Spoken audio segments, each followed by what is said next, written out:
the promise that time could not erase. The first thing I noticed was that she was still carrying the same blue umbrella. 10 years had passed. 10 years since the last time I saw her standing beneath the rain, her eyes filled with tears she refused to let fall, her hands trembling as she placed a small silver pendant in my palm and whispered the words that would haunt me for a decade. If life brings us back to each other, promise me you won't ask why I left. Just ask me if I still remember. I had laughed that day because I thought we had forever. I thought love was something time could not touch. I thought promises made beneath the rain were stronger than the storms waiting ahead. I was 22 years old when I made a promise to wait for her. I was 32 when I finally saw her again. And when she walked into that quiet little cafe on a cold November evening, 10 years after disappearing from my life, the world around me became strangely silent. The sound of cups touching tables disappeared. The conversations around me faded. Even the rain tapping against the glass window seemed to stop. There was only her. A woman standing near the entrance, holding a faded blue umbrella, looking at me as if she had spent 10 years searching for the courage to say my name. Arin. My heart recognized her voice before my mind accepted what my eyes were seeing. 10 years. 1,000 memories. Millions of moments when I imagined this day. But never once did I imagine how much it would hurt to finally see her again. I stood slowly from my chair. For a moment, neither of us moved. We were strangers, carrying the memories of lovers. She looked different. Of course she did. Time had touched her face gently. The girl I remembered had become a woman. Her long hair was shorter now. Her smile was quieter. Her eyes carried a sadness I had never seen before. But those eyes were still the same. The same eyes that once looked at me as if I was the only person in the world. The same eyes that made me believe love was not something people found. It was something that found them. "You came," she whispered. I wanted to ask 1,000 questions. Where did you go? Why didn't you call? Why didn't you write? Did you miss me? Did you love me? Did you wait too? But my voice betrayed me. All I could say was, "I told you I would." Her expression changed. A small, painful smile appeared on her face. "I thought you were just saying goodbye." I looked at her for a long moment. "No," I replied softly. "I was making a promise." She looked away. And that was when I realized something I had never allowed myself to consider. Maybe she had not come back because she was ready to love me again. Maybe she had come back because she needed to finally let me go. 10 years earlier, before the distance, before the silence, before the heartbreak, there was a girl who changed the way I looked at the world. Her name was Elena. I met her on a day when everything in my life felt ordinary. And somehow, she made an ordinary day unforgettable. I was a university student then, struggling between dreams and reality. My father wanted me to join the family business. My mother wanted me to find a stable career. Everyone around me seemed to know exactly what they wanted from life. Everyone except me. I spent most evenings sitting alone at a small bookstore near campus, pretending to read while actually trying to understand what kind of person I wanted to become. That was where I first saw her. She was standing in the poetry section, holding a book in one hand and arguing with herself quietly. "People always say poetry is about feelings," she whispered, "but most poems just make people sad." I looked up from my book. I couldn't stop myself from smiling. Maybe because feelings are sometimes sad. She turned around. Her eyebrows lifted. "Are you always listening to strangers' conversations?" "Only when strangers are having interesting conversations." She looked at me carefully. "That sounds like something a person says when they have no friends." I laughed. She laughed too. And that was the beginning. Not a dramatic movie moment. Not a love-at-first-sight miracle. Just two strangers sharing a small joke in a quiet bookstore. But sometimes, the biggest changes in life begin with the smallest moments. Over the next few weeks, I started seeing her everywhere. At the university garden, at the coffee shop near the library, at the bus stop, where she always arrived exactly 3 minutes late. I discovered that Elena was the kind of person who remembered small details about everyone. She knew the name of the old security guard at the university gate. She carried extra pens because someone always forgot theirs. She bought food for stray animals, even when she barely had enough money for herself. She laughed loudly when something was funny and cried quietly when something hurt. She was strong in a way that did not need to announce itself. One afternoon, we sat beneath an old tree behind the university building. The sunset painted the sky orange, and she was drawing something in her notebook. "What are you drawing?" I asked. She closed it immediately. "Nothing. People only hide things when they are important." She smiled. "Maybe I don't want you to know everything about me." "Why?" "Because if you know everything, maybe you won't find me interesting anymore." I looked at her. "Elena, do you know what the problem with you is?" She became serious. "What?" "You think people love you because they don't know you." She looked confused. "And the truth is, people love you because they do." For a moment, she said nothing. The wind moved through the trees. The world felt unusually quiet. Then she smiled. A small smile. The kind of smile that stays with someone forever. "Arin." "Yes." "If someone really loves you, do you think they can wait for you?" I looked at her. "I think if someone truly loves you, they won't see waiting as a sacrifice." She looked down at her notebook. "That's a dangerous answer." "Why?" "Because someday someone might actually make you wait." I laughed. I thought she was joking. I had no idea she was warning me. The girl who became my home. After Elena entered my life, I began noticing things I had ignored before. The morning sunlight through my bedroom window. The sound of children laughing outside the university gates. The smell of rain falling on old streets. The quiet moments between conversations. It was strange how one person could change the way you experience the world. Before her, I thought happiness was something big. A successful career. A large house. A perfect future. But Elena taught me that happiness could be something much smaller. A shared cup of coffee. A walk without a destination. A conversation that continued until midnight because neither person wanted to say goodbye. She became a collection of ordinary moments that somehow felt extraordinary. And without realizing it, I started building my future around someone who had never asked me to. "You're late again." Elena looked at me with a serious expression as she stood outside the university library. "I am not late." She looked at her watch. "You are 12 minutes late." I smiled. "That's not late. That's arriving after everyone else has already become impatient." She shook her head. "You always have an excuse. And you always wait for me." She stopped smiling for a second. It was a tiny moment, almost invisible. But I noticed. "What?" I asked. She looked away. "Nothing." "Elena." "What?" "Why did you suddenly become quiet?" She adjusted the strap of her bag. "Because sometimes people wait for someone without knowing how long they can keep waiting." Her words surprised me. "You sound like you're talking about something else." She looked at me. "Maybe I am." I wanted to ask what she meant. But there were moments with Elena when I learned that some questions needed patience. She was not someone who opened her heart because someone knocked. She opened it when she felt safe. And somehow, she trusted me enough to let me see parts of herself that no one else knew existed. Months passed. Our friendship slowly became something neither of us wanted to name. Everyone around us noticed before we did.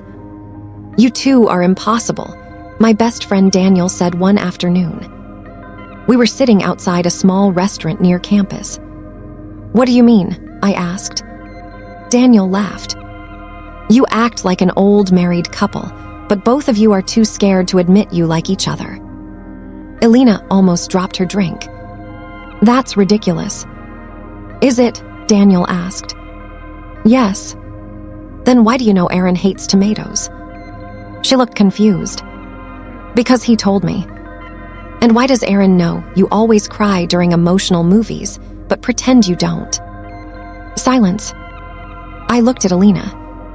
She looked at me. Daniel smiled. "Exactly. We're just friends," Elena said. "Of course," Daniel replied, "and I'm the king of the country." We laughed.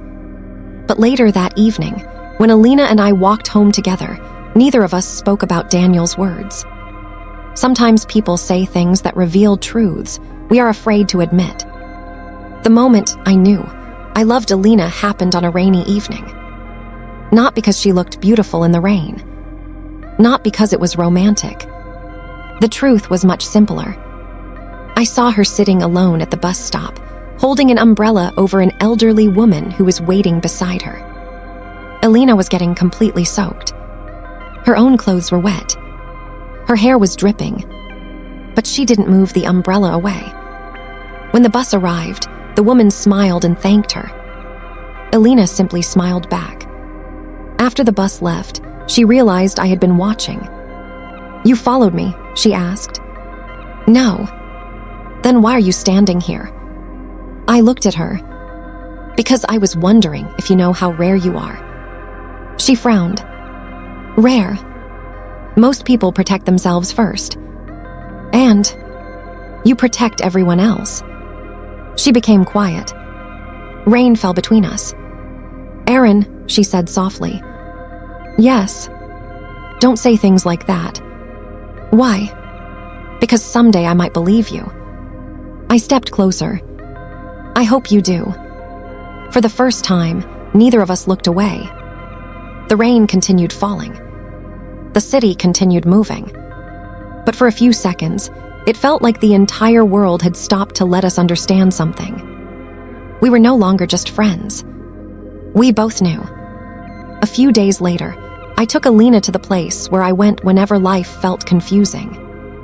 A small hill outside the city where you could see the entire skyline. She sat beside me, looking at the lights below.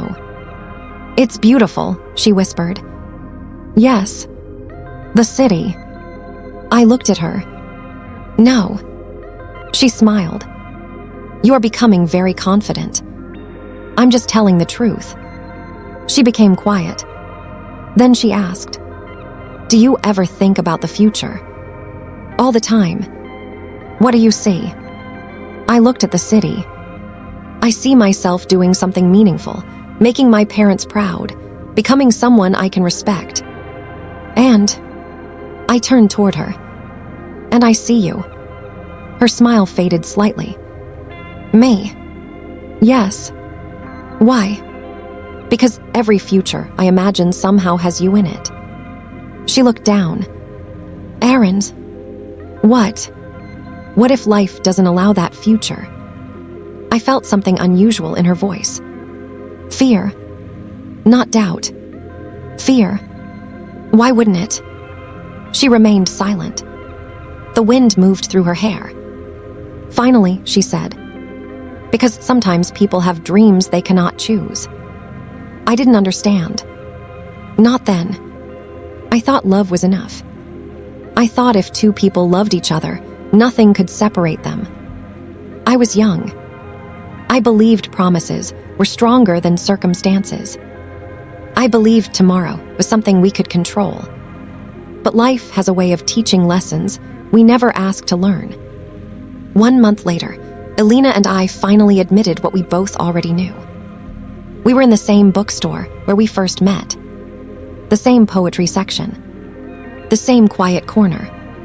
She held a book in her hands. "You know something," she said. "What?" "When I first saw you, I thought you were annoying." I laughed. "That's not a very romantic confession." I'm not finished. Okay. Then I thought you were interesting. And now? She looked at me. Now I think you're the person I want to tell everything to. My heart stopped. Not literally, but in that strange way where a single sentence can make the world feel different. Elena. She smiled nervously. I don't know what happens in the future. I don't either. I don't know if life will be easy. It won't. I don't know if we will always be happy. We won't. She looked surprised. I continued. But I know I want to experience everything with you. Her eyes became wet.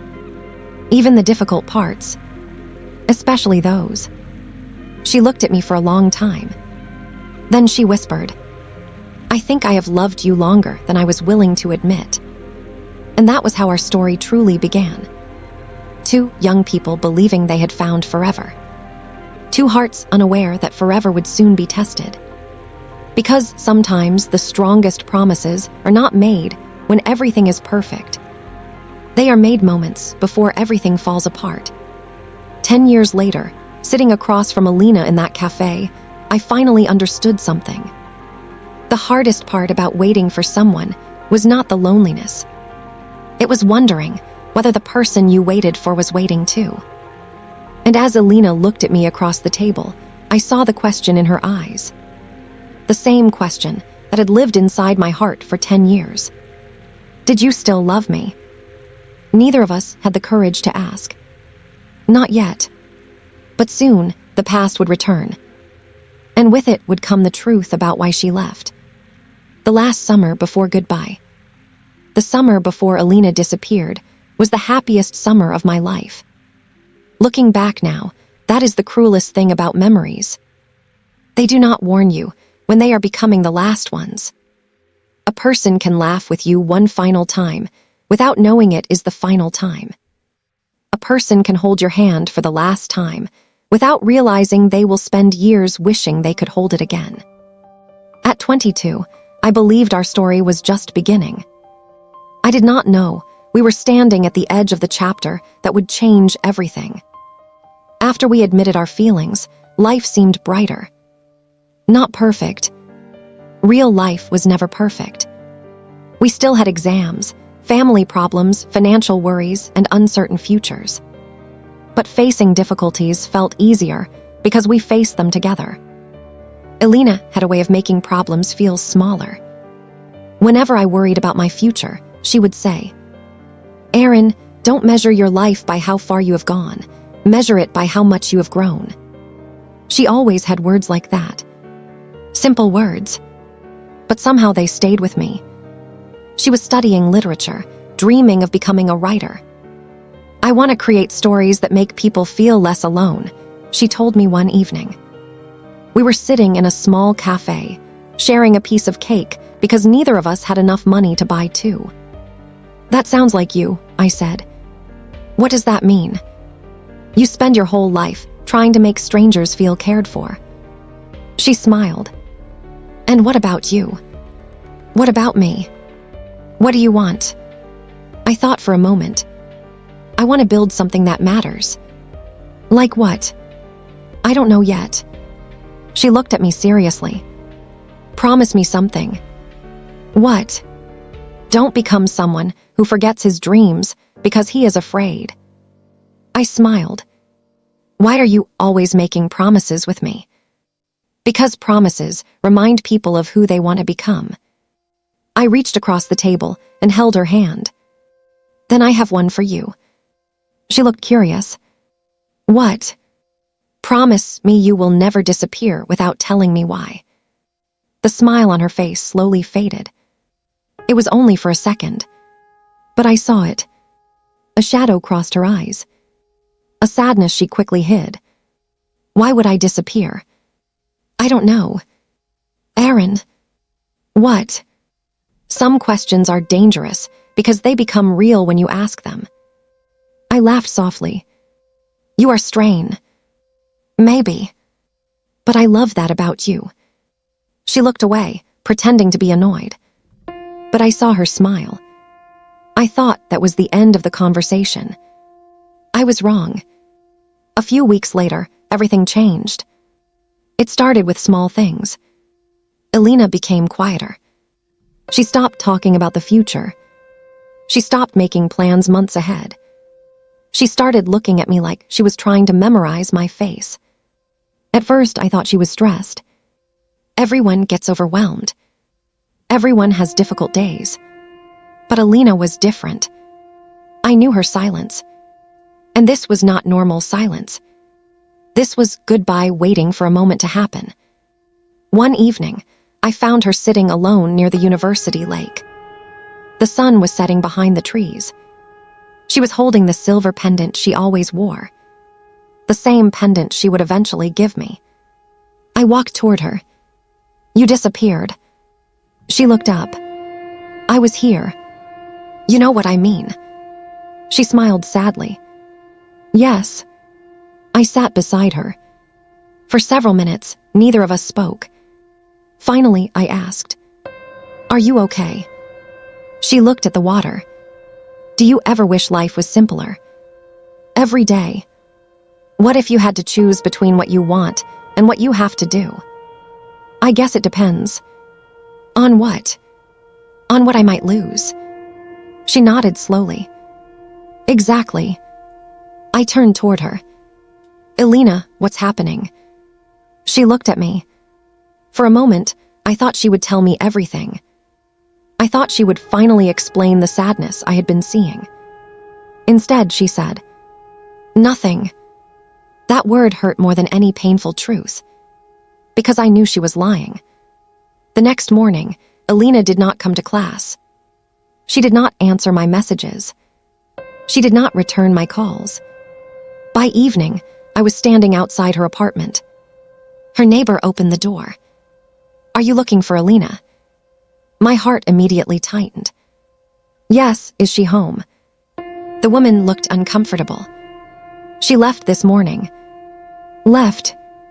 "Her family came and picked her up." "What do you mean picked her up?" The woman hesitated. "She didn't tell you." My hands became cold. "Tell me what?" The woman looked at me with sympathy. Elena moved away. The world suddenly felt unreal. "No." "I'm sorry." No, she wouldn't do that. But even as I said those words, I remembered everything. The quiet moments. The strange questions.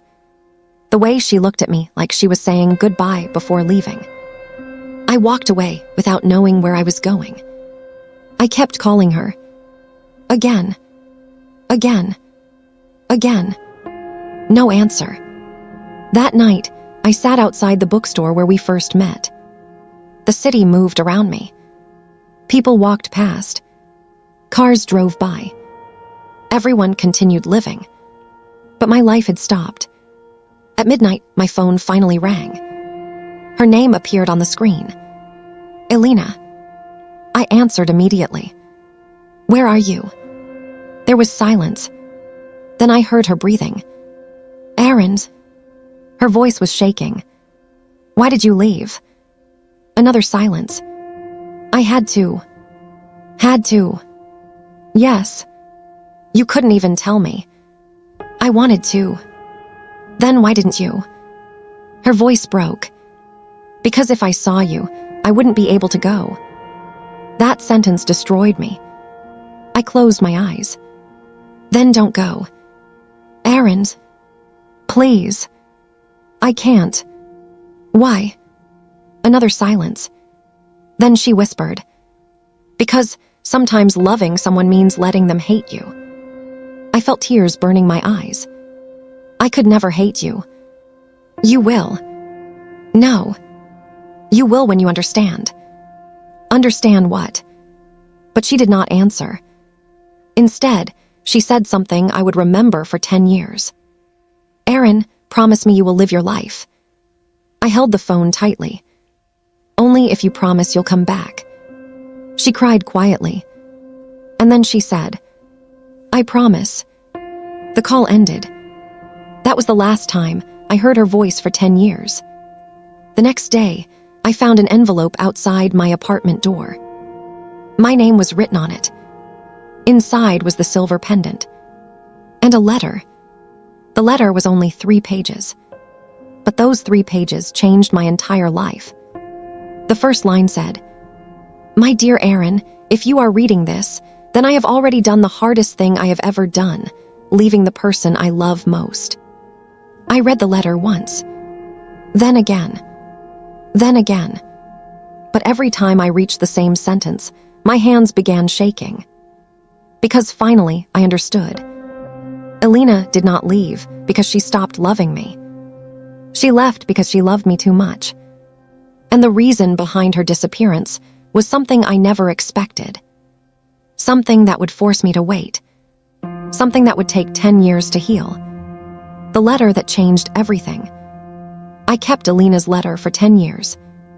Not in a drawer. Not hidden away in some forgotten corner of my room. I kept it beside me. Everywhere. Through every apartment I lived in. Through every job I started. Through every city I visited. Through every moment when I convinced myself that maybe I was finally moving on. The letter always came with me. Because some people leave your life, but they never really leave your heart. The first time I opened the letter, my hands were shaking so badly that I almost dropped it. The paper smelled faintly like the perfume she used to wear. A small, impossible detail. But sometimes the smallest things carry the heaviest memories. I sat on my bedroom floor, the same place where I had spent the previous night waiting for her call. The room felt different. Everything looked normal. My books were still on the table. My clothes were still hanging on the chair. The clock was still ticking. But my life had changed. Because the person who made that life meaningful was suddenly gone. I unfolded the letter, and I began reading. "Dear Arin, I don't know if you will forgive me. Maybe you shouldn't. Maybe after reading this, you will think I was selfish. Maybe you will think I didn't love you enough to fight for us. But the truth is the opposite. I loved you so much that I became afraid of what my love would cost you." I stopped reading. Those words blurred because of my tears. I wiped my eyes and continued. "You always believed love could solve everything. I loved that about you. You saw hope where other people saw problems. You believed people could change. You believed broken things could be repaired. But there was something I never told you. My father lost his business last year. Our family was struggling financially. The house we lived in was almost taken away. My younger brother needed treatment that my family could not afford. I watched my parents become tired every day. And then one day, I was given a choice. A company offered my father financial help, but there was a condition. They wanted me to move away and accept a position connected to their family. They wanted me to leave everything behind, including you. I closed my eyes. Suddenly, all those moments made sense. Her silence, her sadness, her fear. She had not been running away from me. She had been running toward responsibility she never wanted. I continued reading. I wanted to tell you. I wanted to come to you and say, "Arin, I need you. Please help me carry this." But every time I imagined telling you, I saw your face. I saw you giving up your dreams. I saw you sacrificing your future because you loved me. And I couldn't let that happen. I whispered her name. "Elena." The room gave no answer. Only silence. You would have stayed. I know you would have. You would have said, "We will figure it out together." And I believe we would have tried. But I was afraid. I was afraid that one day, after years of struggling, you would look at me and wonder if loving me was the biggest mistake of your life. I couldn't risk becoming the reason your dreams disappeared. That was the moment I understood something painful. Sometimes people leave not because they don't love you. Sometimes they leave because they believe staying will hurt you more.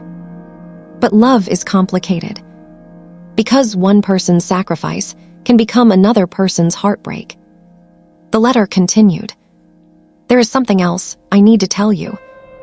I never stopped loving you. Not for one day. Not for 1 hour. I tried. I tried to convince myself that distance would make me forget. I tried to become someone who didn't look for you in every crowded place. I tried to stop remembering the hill where we watched the sunset.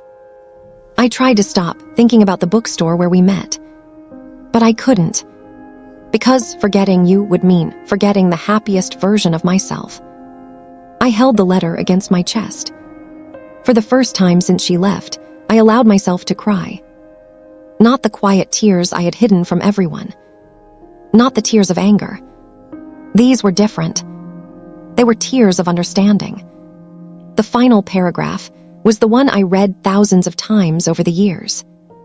Arin, if 10 years from now we meet again, I don't want you to ask me why I left. I want you to ask me one question. Ask me if I still remember. Because I will. I will remember the boy who made me laugh when I wanted to cry.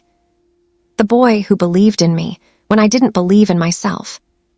The boy who taught me that love was not about finding a perfect person. It was about finding someone whose imperfections felt like home. But please don't wait for me. Live. Grow. Become the person you always wanted to be. And if destiny is kind enough to bring us back together, I hope I will meet you again as the person you were always meant to become. With all my heart, Elena. I finished reading the letter at sunrise. The sky outside my window was slowly becoming brighter. But inside me, everything felt empty. Because I finally knew the truth. She loved me. She had loved me. And somehow, that made losing her even harder. The following months were the most difficult months of my life. Everyone told me to move on. You're young, they said. You will find someone else. 10 years from now, you won't even remember her. People always say these things because they believe time erases everything. But they misunderstand time. Time does not erase memories. Time teaches you how to carry them. I tried to move forward. I returned to university. I focused on my career. I worked harder than ever. I achieved things I once dreamed about. I started my own company. I traveled. I met new people. I smiled. I laughed. From the outside, my life looked complete. But there was always one empty space.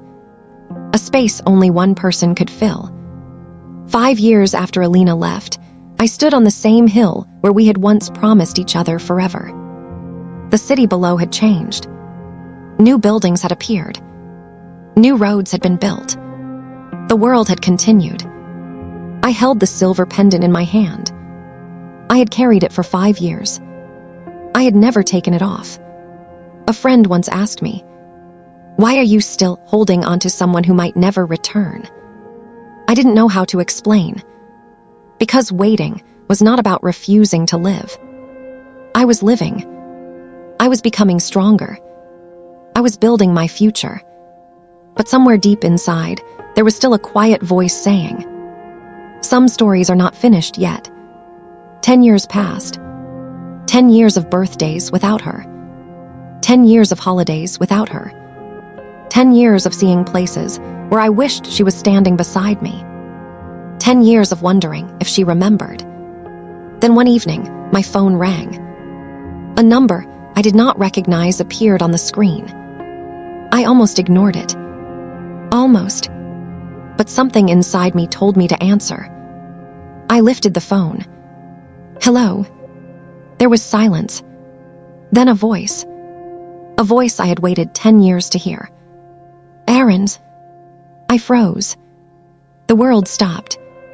Because after 10 years of silence, Elena was calling my name again.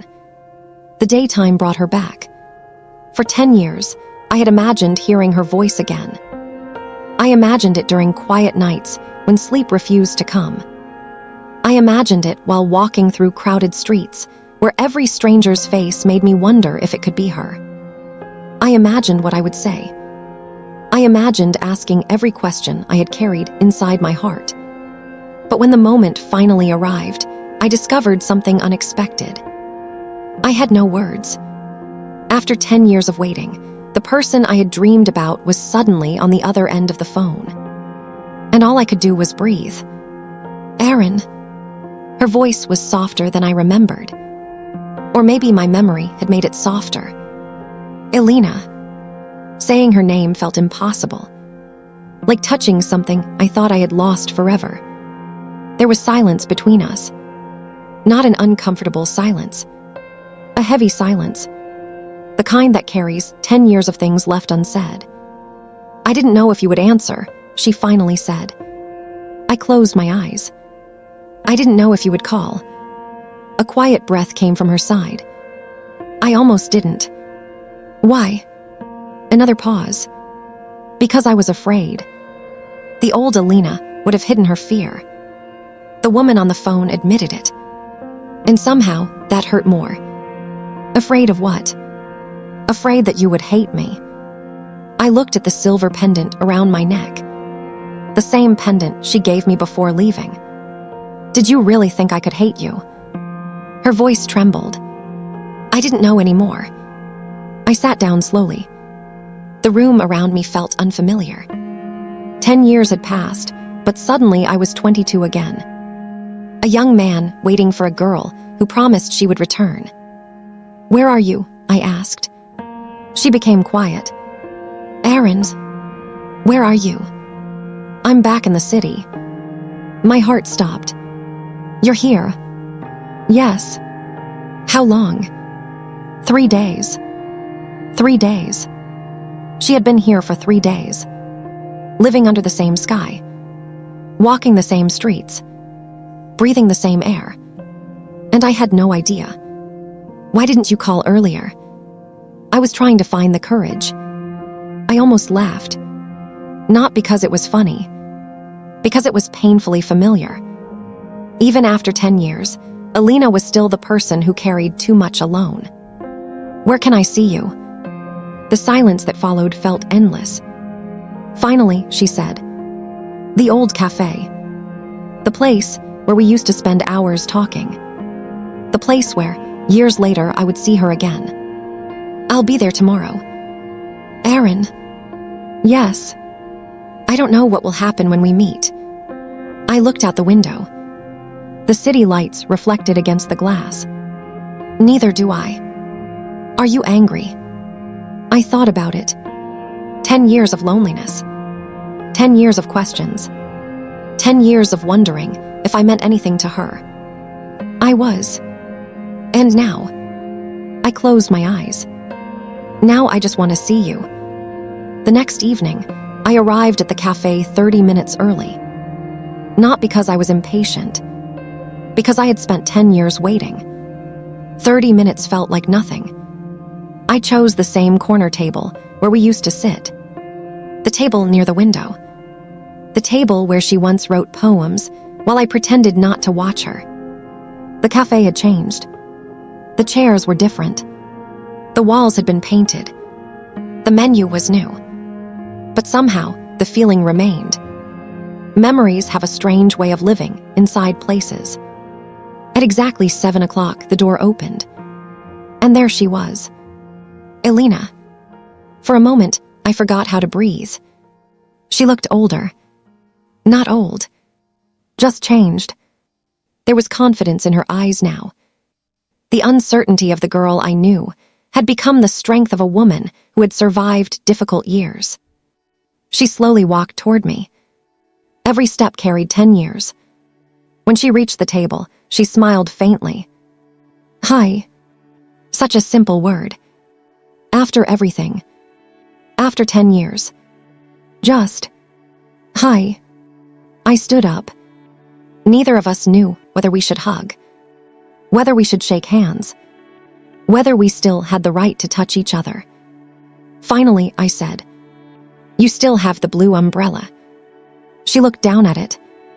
A small smile appeared. "You noticed." I noticed everything about you." Her smile disappeared slightly. "Arin's." I sat down. She sat across from me. For several seconds, we simply looked at each other. Two people who knew everything about each other once. Two people who now had 10 years of missing pieces. "You look different," she said. "So do you. Is that a good thing?" I smiled. "Yes." "How?" "You look like someone who learned how to survive." She looked down. "And you? What about me?" "You look like someone who learned how to wait." Her words were quiet, but they hit harder than anything else. I looked away. "I didn't wait the way you think." She looked surprised. "You didn't?" "No." "Then what did you do?" "I thought about all those years. I lived." She looked at me carefully. "But..." I smiled sadly. "But there was always a part of me that hoped." Her eyes became wet. "I never wanted you to wait." "I know. I meant what I wrote." "I know." "Then why?" I looked at her. "Because loving you was never something I forced myself to do." Silence. She looked down at her hands. "I was selfish." "No." "Yes, I was. You sacrificed everything. I hurt you. That doesn't mean you were selfish." She looked at me. "How can you say that?" "Because I know you." Her eyes filled with tears. "After 10 years, you still say that." "Because 10 years didn't change who you are." She whispered. "But it changed everything else." The waiter came to take our order. Neither of us looked at the menu. We ordered the same drinks we used to order. When the waiter walked away, Elena smiled slightly. "You remembered." "I remember everything." She looked outside the window. "That's what I was afraid of." "What?" "That you would remember." I frowned. "Why?" "Because I was afraid you would spend your whole life holding on to a memory of me." I didn't answer immediately. Because there was truth in her fear. For 10 years, I had carried an image of Elena. The girl from the past. The girl who laughed under the trees. The girl who promised she would return. But sitting across from me now was not that girl. She was someone new. And I realized something important. If we had any chance of finding each other again, I could not love only the person she used to be. I had to know the woman she became. "Tell me everything," I said. She looked confused. "Everything. Your life." She became quiet. "Why?" "Because I missed 10 years." Her eyes filled with sadness. "I miss them too." And for the first time that evening, Elena began telling me her story. She told me about the years after leaving. The struggles. The loneliness. The sacrifices. The moments she wanted to call me but stopped herself. The nights she cried because she wondered if she had made the wrong choice. She told me about the person she became. And I listened. Not as the man who was hurt. Not as the man who waited. But as the person who still cared. When she finished, the cafe was almost empty. Hours had passed without us noticing. Then she said something that changed everything. "Arin, there is something I never told you." I looked at her. "What?" She took a deep breath.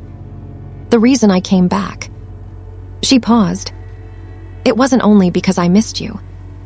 My heart became still. "Then why?" She looked directly into my eyes. "Because I found something."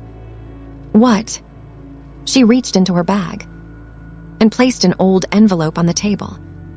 My name was written on it, but the handwriting was not hers. It was mine. My own handwriting. From 10 years ago.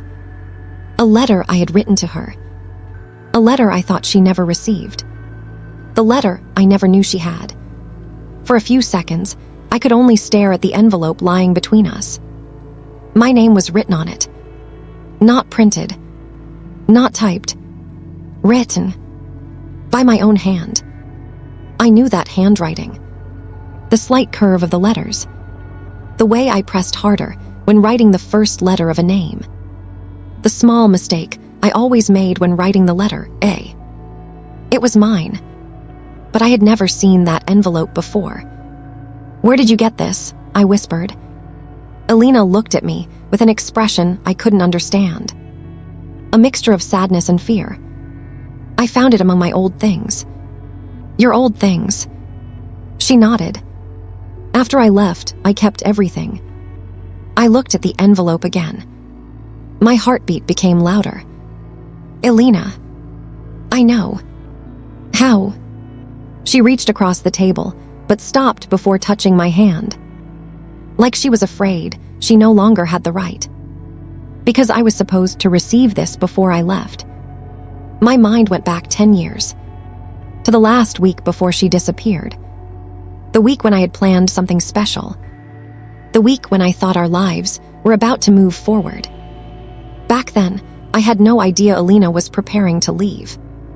I was preparing to ask her to stay.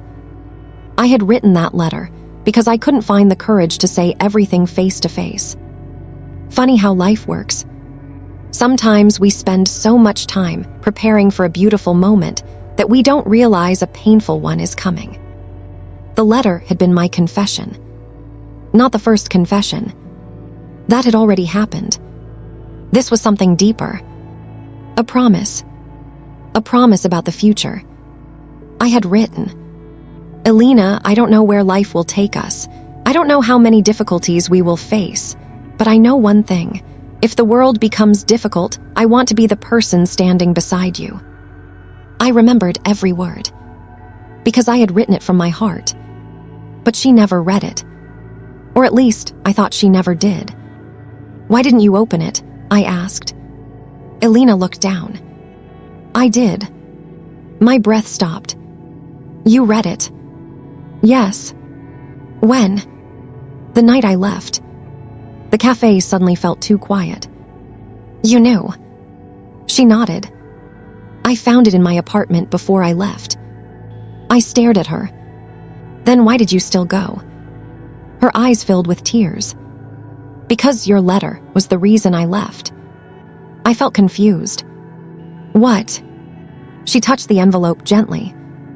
"Arin, when I read this, I understood something." "What?" "You loved me enough to sacrifice everything." I looked away. That's not a bad thing. It is when someone forgets themselves. I didn't answer, because a part of me knew she was right.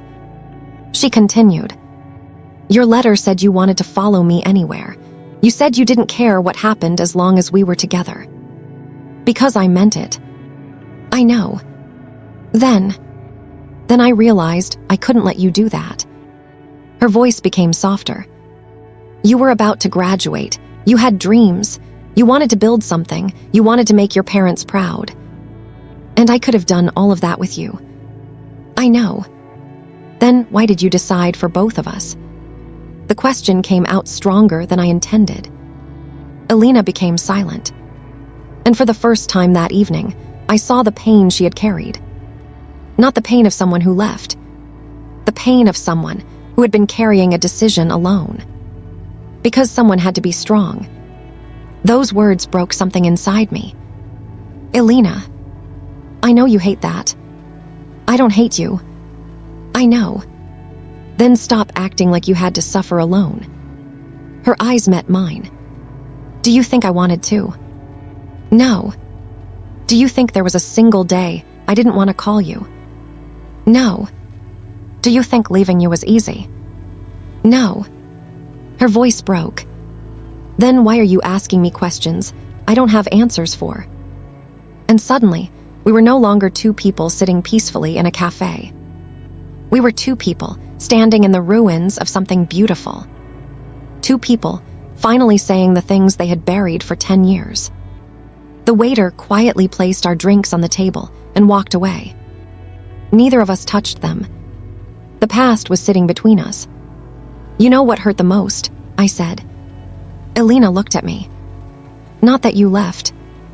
Her expression changed. It wasn't. No. Then what? That you decided I wasn't strong enough to choose. She lowered her eyes. I was wrong. It was such a simple sentence. But after 10 years, it was the apology I had needed. I thought I was protecting you, she continued. You were. But I also hurt you. I remained silent. Both things can be true. That was something I had learned over the years. People are not always heroes or villains. Sometimes they are just human beings trying to survive impossible situations. Why did you come back now? I asked. Elena looked at the window. Rain had started falling outside. Again, just like the day she left. I came back because my mother got sick. I looked concerned. Is she okay? She is better now. Then why did that bring you back? She smiled sadly. Because while taking care of her, I found an old box. The box, with all our memories. I didn't speak. I found photographs, your old messages, the little notes you used to write me. A tear rolled down her cheek. And I realized something. What? I spent 10 years trying to convince myself that leaving you was the right decision. She looked at me. But I never stopped loving you. The words I had dreamed of hearing for years finally arrived. But instead of feeling complete, I felt afraid. Because love returning after 10 years was not the same as love beginning. Too much had happened. Too much had changed. Arin, she said. Yes. I need to ask you something. I waited. Did you really wait for me? The question was simple, but the answer carried 10 years. I looked at her, at the woman sitting across from me. Not the memory, not the dream, the real Elena. I waited. Her eyes became wet, but not because I couldn't live without you. She looked surprised. I continued. I waited because a part of me believed our story deserved another chapter. She covered her mouth as she cried quietly. I was afraid you would say you moved on. I tried. Did you? I smiled faintly. Many times. Why didn't it work? I looked at the rain outside. Because every time I imagined a future with someone else, I wondered what it would feel like if you were there. She closed her eyes. And for the first time since she returned, she cried openly. That night, before we left the cafe, Elena gave me the envelope. Keep it. I looked at her. Why? Because it belongs to you. I held it carefully. Elena. Yes. Are you leaving again? The question escaped before I could stop it. Her expression changed. Pain. Understanding. Fear. No. A single word. But this time, I believed it. I don't want to run anymore. We stood outside the cafe under the rain. The same rain that had witnessed our goodbye 10 years earlier. But this time, there was no goodbye. Only two people standing together, trying to understand how to begin again. As I watched her walk away that night, I realized something. Waiting for someone is easy compared to accepting them when they return. Because the person you waited for may come back, but they may not come back the same. And neither will you. The next chapter of our story would not be about finding our old love. It would be about discovering whether two changed people could create a new one. Learning to love the person you became. The strange thing about getting something back after losing it for so long is that happiness is not the only emotion you feel. There is joy. There is relief. There is a feeling that the universe has finally corrected something that was broken. But there is also fear. A deep, quiet fear. Because when you lose someone for 10 years, you don't just lose their presence. You lose the person they were. And when they return, you have to discover each other again. For the first few weeks after Elena came back, we did not talk about the future. We talked about the past. Maybe because the past was safer. The past belonged to us. The future was uncertain. We walked through old places. The university garden where we first talked. The bookstore where we met. The hill where we once believed nothing could separate us. Every place carried a memory. But every memory carried a question. Could we create new ones? One afternoon, we returned to the bookstore. The same bookstore. The same place where a nervous young man had accidentally listened to a stranger arguing with a poetry book. The owner had changed. The shelves had been rearranged. But the smell of old pages was exactly the same. Elena ran her fingers across a shelf of novels. "Do you remember this place?" I smiled. How could I forget? You were so annoying. I looked at her. Me? Yes. Why? Because you always pretended to know everything about books. I did know things. She laughed. No, you didn't. You just liked sounding intelligent. I laughed. And for a moment, everything felt normal. Not like we were two people trying to repair something broken. Just two people who found each other again. Then Elena became quiet. What? She looked at me. I missed this. What? Being able to laugh with you. The happiness in her eyes suddenly carried sadness. Why didn't you let yourself have this before? She looked down. Because I thought I didn't deserve it. That answer surprised me. Elena, I hurt you. You also saved your family. I still hurt you. I stepped closer. Do you know something I learned during those years? What? People can make painful choices for good reasons. She looked at me. And sometimes forgiveness is not about pretending something never happened. Then what is it? It's accepting that people are more than their worst moments. She was silent. Then she smiled. You became wiser. I smiled. No. Yes. I just became older. She laughed softly. Maybe that's what wisdom is. But rebuilding our relationship was not as simple as remembering happy moments. There were difficult conversations. There were moments when the past returned unexpectedly. One evening, we were sitting in my apartment. Rain was falling outside. Again. It seemed like rain had followed our story from the beginning. Elena was looking at a photograph on my bookshelf. A photograph from 10 years ago. The two of us standing beneath the old tree at the university. You kept this? Yes. Why? I thought carefully. Because it was a beautiful memory. She looked at me. Not because you were waiting. I didn't answer immediately. And she noticed. Arin. Yes. I need to know something. What? Did you stop living because of me? The question hurt. Not because it was unfair. Because I knew she needed the truth. No. She looked surprised. No. I missed you, I hurt, I waited, but I lived. How?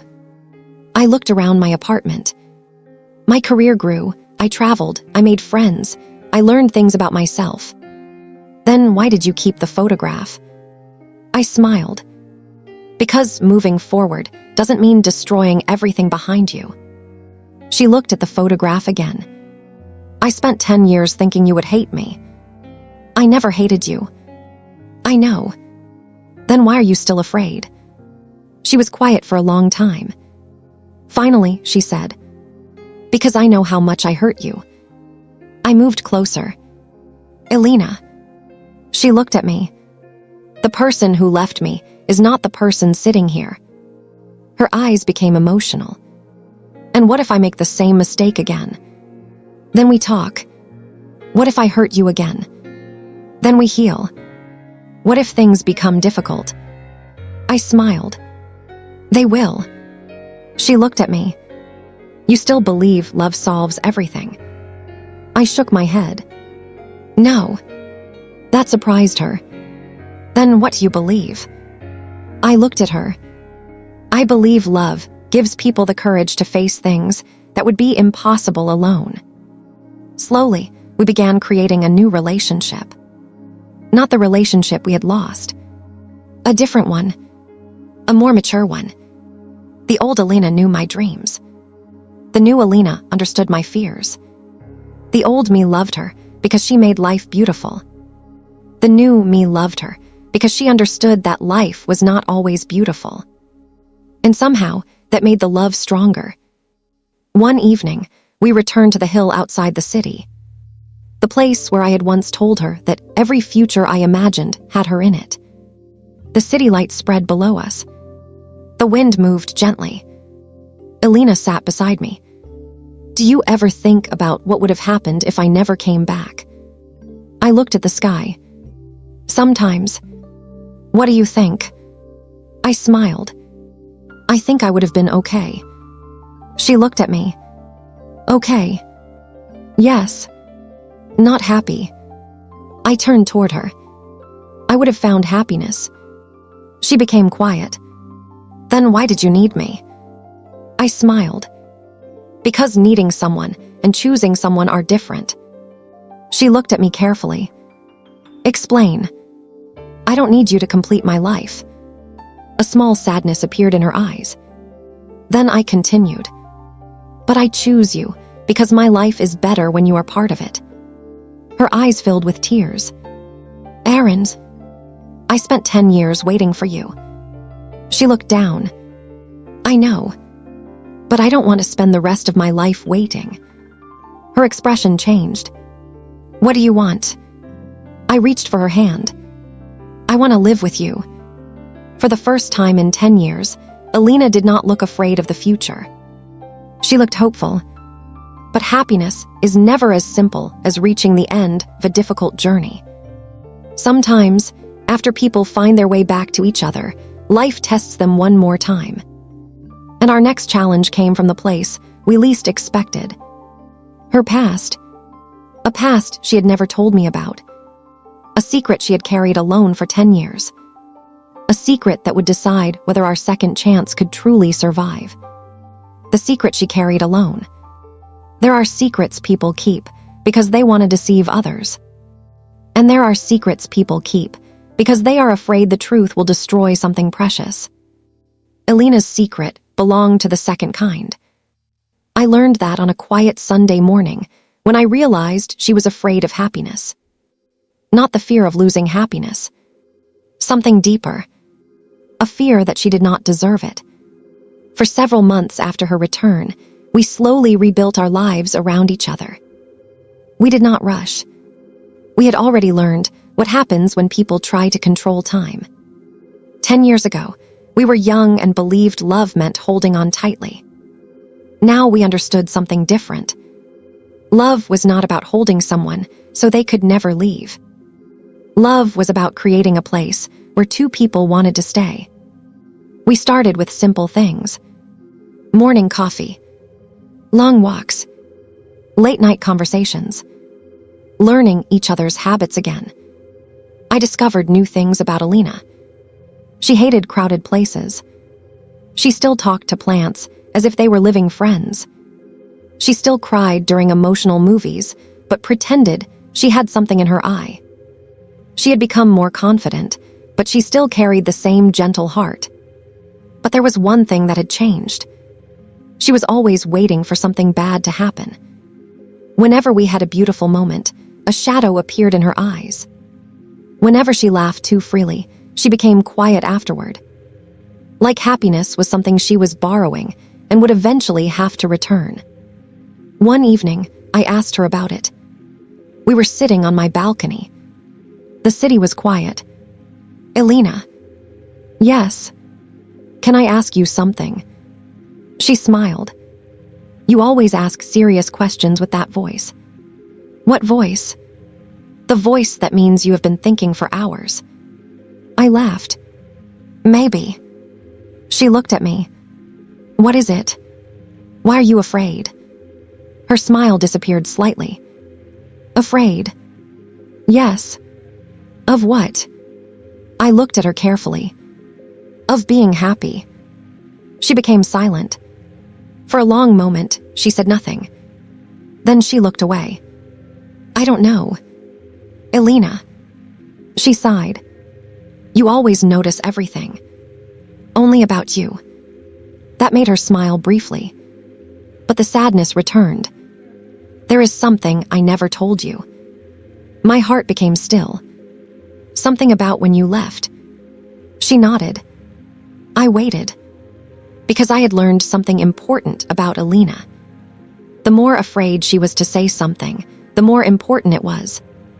When I left 10 years ago, she began, I told you it was because of my family. Yes, that was true. She paused. But it wasn't the whole truth. I remained quiet. There was another reason. The air felt heavier. What reason? She looked down at her hands. I was sick.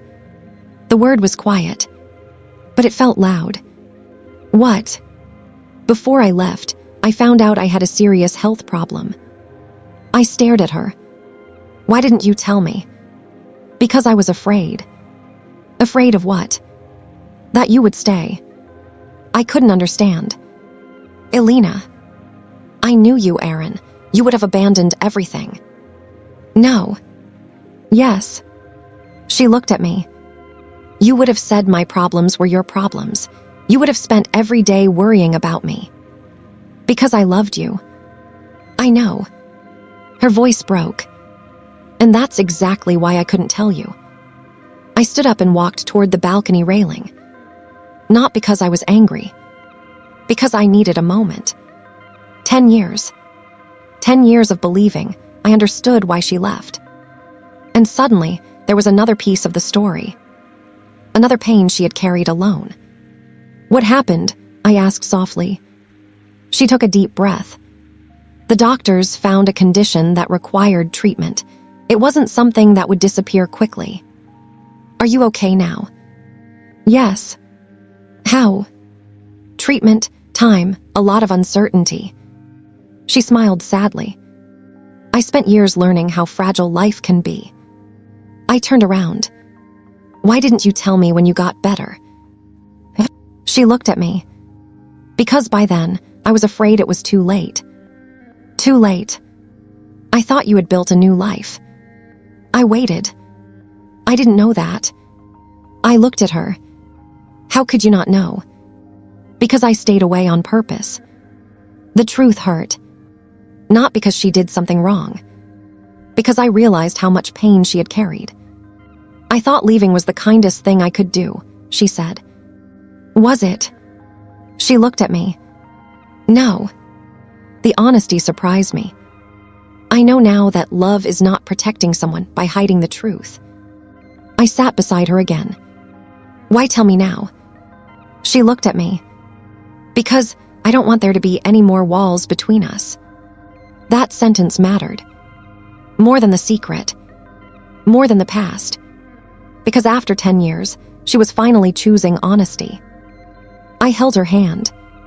Do you know what hurt me most all those years? She looked afraid. What? Not losing you. She looked confused. Then what? Thinking you didn't trust me enough to let me stand beside you. Her eyes filled with tears. I was wrong. Yes. She looked surprised. I smiled gently. But you were also scared. She nodded. I was. And I understand that now. How can you forgive me? I thought about it. Because forgiveness doesn't mean what happened was okay. What does it mean? It means I understand you were a person trying to survive. She cried quietly. I missed you so much. I squeezed her hand. I know. No, you don't. You're right. She looked at me. I don't know what it felt like to leave. Her tears continued. But I know what it felt like to stay. That night, we sat together for hours. We talked about everything. The years apart. The pain. The fears. The dreams. For the first time, There were no hidden parts of our story. No locked doors. No unanswered questions. Only two people, finally standing in the same place emotionally. But life was not finished testing us. A few weeks later, I received a phone call that would challenge everything we had rebuilt. It was from a number I did not recognize. A man's voice spoke on the other end. "Are you Arin?" "Yes. My name is Daniel." I froze. Daniel. My old university friend. The person who knew Elena before she left. The person who had disappeared from my life years ago. "Why are you calling me?" There was a long silence. Then he said, "Because there is something about Elena's past that you still don't know." My grip tightened around the phone. "What?" His voice became serious. "She didn't leave only because of her family." I felt a cold feeling in my chest. "What are you saying?" "I'm saying." He paused. "The person who forced her to leave is back. The shadow behind the past. There are moments in life when you know something is about to change. Not because you have evidence. Not because you understand what is happening. But because something inside you recognizes danger before your mind can explain it." That was how I felt when Daniel said those words. The person who forced her to leave is back. For 10 years, I had imagined every possible reason Elena disappeared. I imagined she had fallen out of love. I imagined she had chosen another life. I imagined I had lost her forever. But I never imagined there was someone else involved. Someone who had influenced the biggest heartbreak of our lives. "Daniel," I said slowly. "What do you mean?" There was silence on the phone. I could hear traffic in the background. A city somewhere far away. A life Daniel had built while I was still trying to understand my own. I should have told you years ago. My heart tightened. Told me what? About what happened before Elena left. I stood up from my chair. "Daniel, stop speaking in pieces. Tell me the truth." He sighed. "Her father had a business partner." "Okay." "That partner had a son." I waited. His name was Adrian. The name meant nothing to me. Not yet. He was the person her family wanted Elena to be with. I felt something change inside me. "What? Arin's?" "No." I shook my head, even though he couldn't see me. "Elena never said anything about that. Because she didn't want you to know." "Why?" "Because she thought you would confront him." I became silent. Because she was right. I would have. "Who is he?" Daniel hesitated. "Someone with a lot of influence." That doesn't answer my question. He is the reason Elena's family situation became complicated. My hand tightened around the phone. "Explain." Daniel told me everything. 10 years earlier, Elena's father's business had been failing. The company that offered help was connected to Adrian's family. At first, it looked like a simple financial agreement. But there was another expectation. They wanted Elena to become part of their family. Not through love. Through arrangement. Elena refused. She already loved me. But when her family's situation became desperate, pressure began building. Adrian's family controlled the financial support her father needed. And slowly, Elena found herself trapped between two impossible choices. Her family, or me. Her responsibility, or her happiness. "Why didn't she tell me?" I whispered. Daniel's voice softened. "Because she knew what you would do." I would have fought.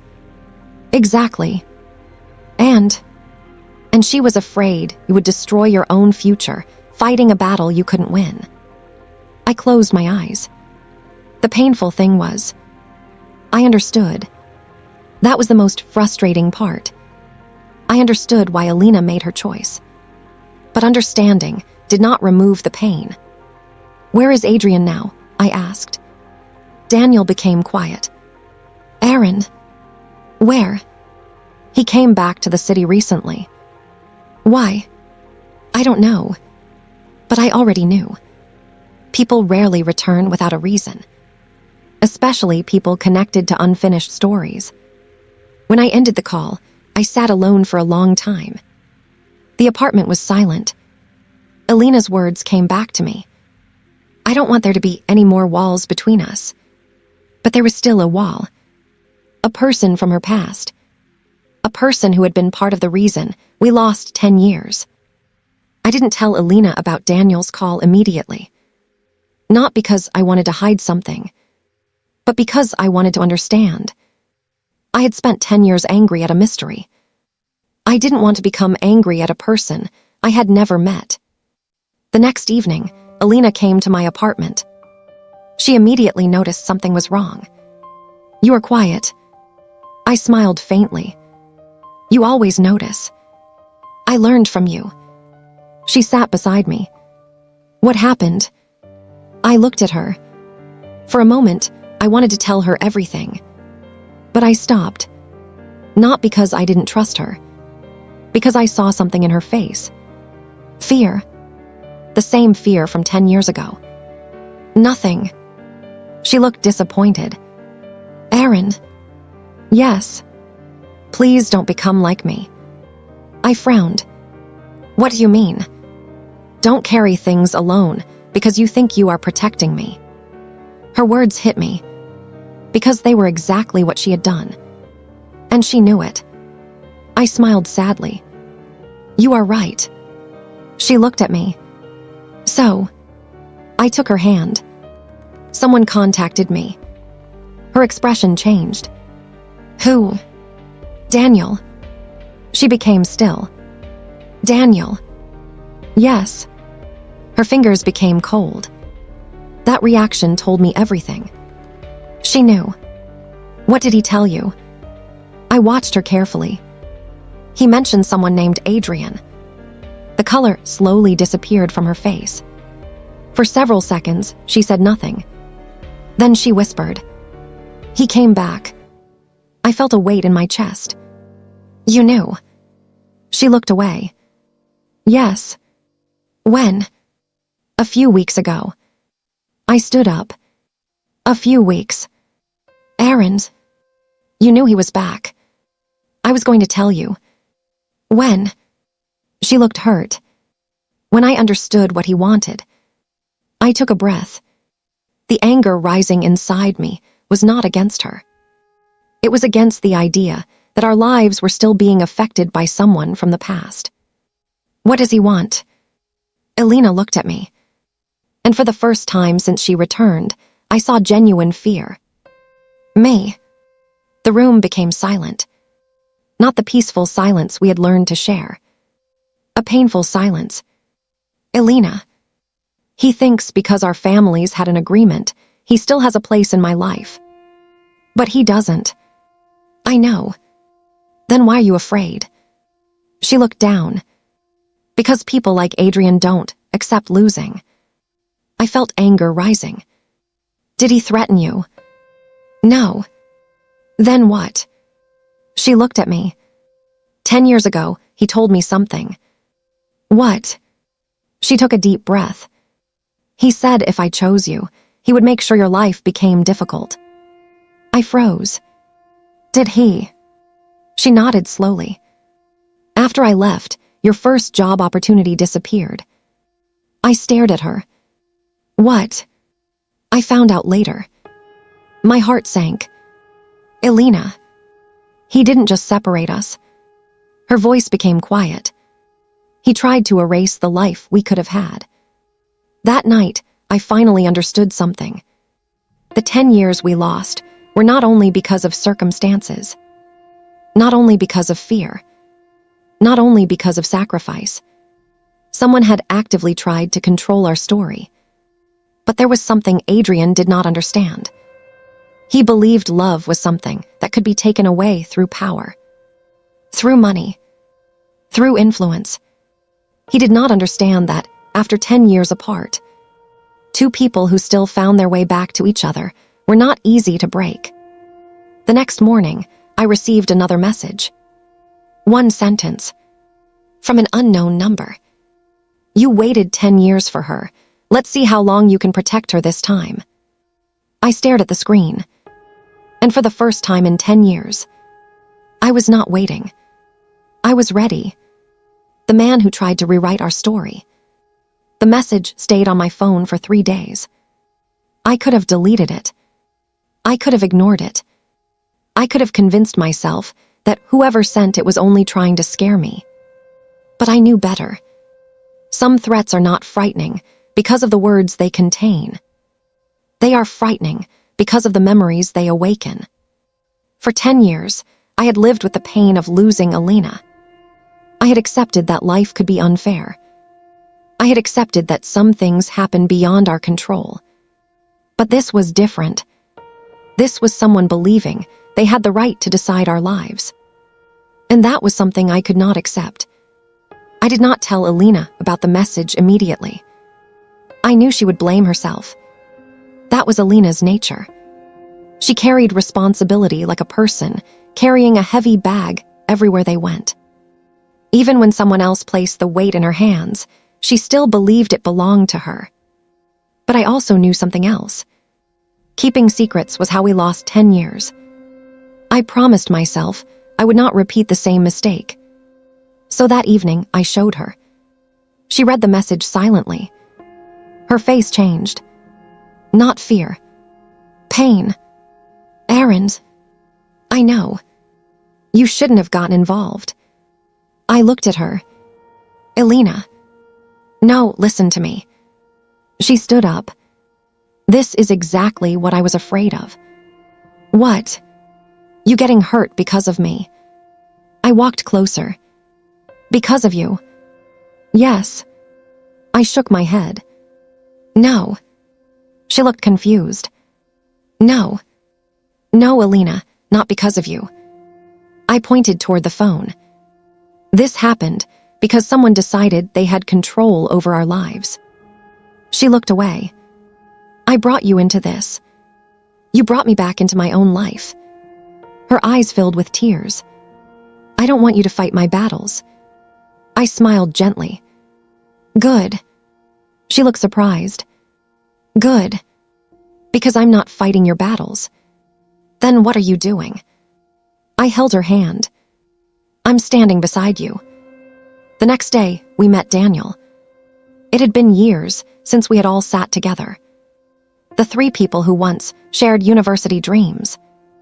The 3 people who had watched a love story begin. And now, we were sitting in a quiet restaurant discussing how that story had been interrupted. Daniel looked older. Everyone looked older. Time had touched all of us. But his eyes still carried the guilt of someone who had kept a painful secret. I should have told you, he said. I looked at him. Why didn't you? He lowered his eyes. Because Elena made me promise.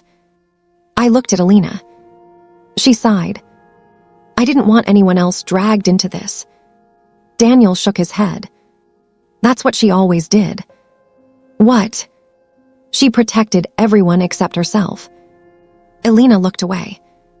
I smiled sadly. That sounds like her. Daniel looked at me. Are you angry? At you? He nodded. I thought about it. No. Why? Because you were trying to respect her choice. But I should have stopped her. I shook my head. No one could have stopped Elena when she decided something. Daniel laughed quietly. You're right. Then his expression became serious. But you need to understand something about Adrian. What? He doesn't see people the way we do. Explain. He sees relationships as agreements, transactions, things that can be bought, controlled, or exchanged. I looked at Elena. And he thinks Elena is one of those things. Daniel nodded. Exactly. A week later, I saw Adrian for the first time. Not because I wanted revenge. Not because I wanted a confrontation. Because Elena deserved to know that she was no longer alone. The meeting happened at a business conference. I had not expected him to look ordinary. That was the unsettling part. People often imagine dangerous people as obvious villains. They imagine someone angry, someone aggressive, someone easy to recognize. But Adrian was calm, polite, well-dressed, the kind of person everyone trusted immediately. Until they knew him. He approached me with a smile. "Arin." I stopped. "You know who I am." He smiled. "Of course. Then you know why I'm here." "I do." He looked around. "Interesting, isn't it?" "What?" "After 10 years, two people still trying to complete the same story." I stared at him. "You don't know anything about our story." He smiled. "Actually, I know more than you think." The confidence in his voice was disturbing. "You think you won." I frowned. "Excuse me." "You waited," she returned. "You believe that means love defeated everything." He stepped closer. "But you don't understand." "Understand what?" "Time changes people." I said nothing. "Elena is not the same girl you loved."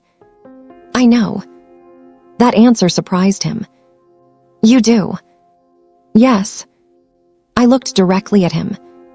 "That's why I'm here." He seemed confused. "Most people fall in love with memories. I don't." I paused. "I love the person she became." For the first time, his smile disappeared slightly. "You waited 10 years, Adrian said." "Yes." "Why?" I looked at him. "Because I chose to." He laughed softly. "People like you are interesting. People like me. People who believe feelings are stronger than reality." I smiled. "No." "What?" "People like you believe reality is only made of power and money." His expression changed. "But life is bigger than that." For a moment, neither of us spoke. Then he said quietly, "You really think you can protect her?" I answered calmly, "She doesn't need me to protect her."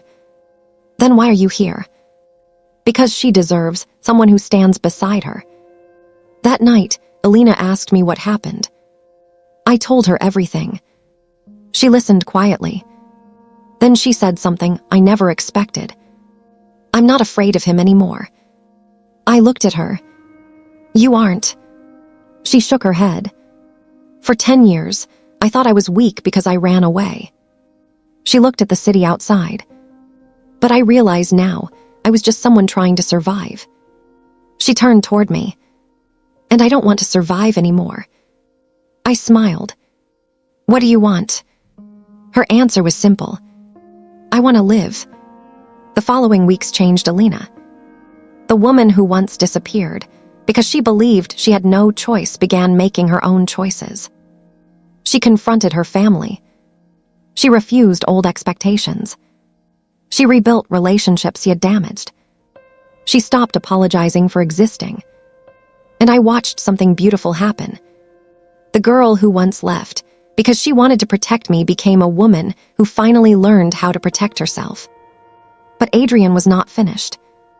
One morning, Elena received a letter. No threats. No anger. Just a simple invitation. A meeting request. She read it. Then looked at me. "I need to go." My heart tightened. "Why?" "Because this time, I don't want to run." I understood. 10 years ago, she left because she was afraid. This time, she was walking toward the problem. Not away from it. I held her hand. "Then I will come with you." She smiled. "No." I looked surprised. "No." She shook her head. "This is something I need to do." For a moment, I saw the same determination that had always been inside her. But now it was different. It was not sacrifice. It was strength. "Promise me something," she said. "What?" "Trust me." I looked at her. 10 years ago, she asked me to wait. This time, she asked me to believe. And I realized something. Sometimes love is not proven by how long you wait. Sometimes love is proven by knowing when to let someone stand on their own. The next morning, Elena walked into Adrian's office. And for the first time in 10 years, she was not the woman running away. She was the woman who came back. The choice she finally made. 10 years ago, Elena walked away from everything she loved because she believed she had no other choice. She left with tears in her eyes. She left carrying fear. She left believing that sacrificing her own happiness was the only way to protect the people she cared about. But when she walked into Adrian's office that morning, she was not the same woman. She was no longer the young woman standing at a crossroads, afraid of hurting everyone around her. She was a woman who had spent 10 years learning the difference between sacrifice and surrender. And this time, she was not surrendering. Adrian's office was located on the top floor of a glass building overlooking the city. Everything about the place reflected power. The expensive furniture, the perfect organization, the quiet confidence of everyone who worked there. It was designed to make people feel small. But Elena noticed something she had never noticed before. Behind all that confidence was emptiness. A person could own an entire building and still have nothing meaningful. Elena. Adrian stood when she entered. His smile was polite, almost friendly. Almost. You came. She closed the door behind her. Yes. I wasn't sure you would. I wasn't sure either. He smiled. Still honest. I learned to be. Adrian walked toward his desk. 10 years changes people. Elena looked at him. Yes. I imagine you have changed. I have. Then you understand why I did what I did. The confidence in his voice surprised her. As if he believed time had proven him right. Elena remained calm. No. His expression shifted. No. I understand what you wanted. And I understand why you thought you had the right to control my life. She paused. But I don't understand why you believed that made you correct. Adrian leaned back in his chair. You were young. So were you. I was protecting my family's interests. You were protecting your family's power. A small silence filled the room. For the first time, Adrian looked uncomfortable. You think love is enough? Elena smiled faintly. No. That answer surprised him. No. No, love is not enough. She looked around the office. Love does not pay bills. Love does not solve every problem. Love does not erase pain. Exactly. But that doesn't mean people are possessions. Adrian said nothing. You helped my family when they were struggling. Yes. And I will always be grateful for that. He smiled slightly. But gratitude is not love. The smile disappeared. For 10 years, Elena had replayed this conversation in her mind. She had imagined anger. She had imagined fear. She had imagined herself unable to speak. But standing there, she realized something. The person who had controlled her life for so long only had power because she believed he did. And belief was something she could take back. I spent years thinking I owed you something, she said. You did. No. Her voice became stronger. I owed my family gratitude. She looked directly at him. I owed myself honesty. She paused. But I never owed you my future. Adrian became quiet. Then he said, You chose him. It was not a question. It was an accusation. Elena looked at him. No. His eyebrows lifted. No. I chose myself. That was the answer he never expected. Because Adrian had always believed the story was about two men fighting over one woman. He never understood that the real story was about a woman finally choosing her own life. Meanwhile, I sat in my car outside the building. I had promised Elena I would trust her. And I did. But trust did not mean it was easy. Waiting outside that building felt strangely familiar. 10 years ago, I waited for a phone call. Now I waited for Elena to walk out. But the feeling was different. Back then I was powerless. Now I knew she was strong. An hour passed. Then 2. Finally, the building doors opened. Elena walked out. She stopped when she saw me. For a moment, we simply looked at each other. Then she smiled. Not the sad smile I remembered. Not the nervous smile from the cafe. A real smile. A free smile. I stepped out of the car. How did it go? She walked toward me. It ended. Are you okay? She nodded. Yes. What did you say? She smiled. I told him the truth. Which was? She looked at me. That my life belongs to me. Those words meant more than she realized.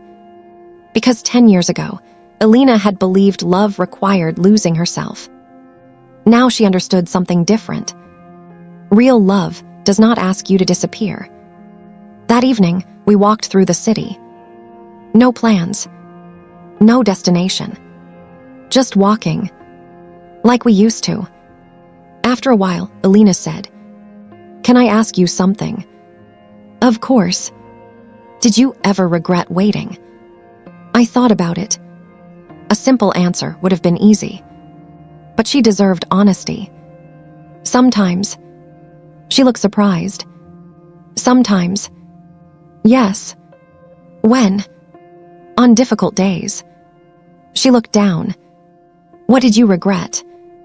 I smiled sadly. That I didn't get to share those years with you. Her eyes became emotional. But I don't regret loving you. She looked at me. Why? Because even the painful parts became part of who I am. She was silent. Then she whispered, I wish I could give those years back. I shook my head. You can't. I know. But maybe we don't need them back. She looked at me. What do you mean? We spent 10 years becoming the people who could finally love each other properly. That night, we returned to the hill outside the city. The same place where we had once dreamed about forever. The wind was gentle. The lights below looked like stars scattered across the earth. Elena sat beside me. I used to hate this place. I looked surprised. Why?